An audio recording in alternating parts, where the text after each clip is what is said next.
Interesting.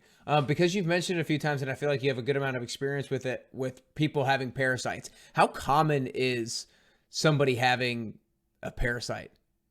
Very, Very. very. 99.9% of my clients have an underlying gut infection.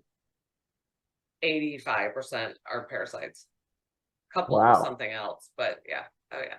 Especially if you eat clean, like you don't have all the pesticides and all the stuff spraying all the vegetables to just kill everything that's on them. I think that's because bug poop is another great way to get parasites, and that's going to be, there's going to be more of that probably on organic vegetables or vegetables that you get from a farmer's market, you know. Um,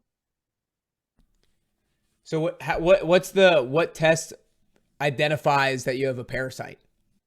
I use a GI panel. So Okay. I either use a GI map or it's a lab called parasitology.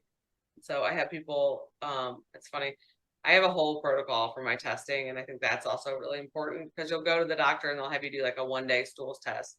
And I have people do it for 6 days during the full moon, which is when parasites are breeding, after they do a biofilm breakdown. So they break down like this, sort of like the slimy coating in the rocks, um, on a rock in a stream. So you get that in your gut. So we like break that down first so we can get everything coming out in your stool. And then we do it when they're breeding. We do 6 days samples. Because Wow. I was misdiagnosed when I was sick, and it's one of those things I just knew something was wrong. I was like, and I done enough research. I'm like, I know I have a parasite.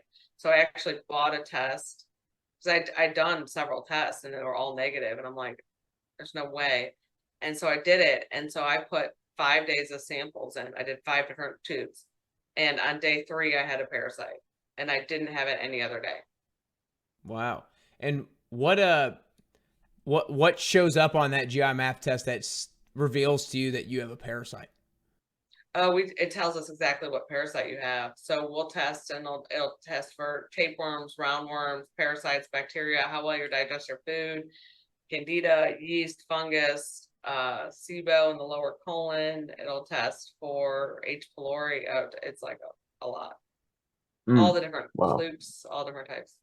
So we'll know specifically what parasite we're gonna have to kill. So that's why, like, those general, like, I'm gonna go to Whole Foods and buy a box kit for that because I think I have one, is always a bad idea.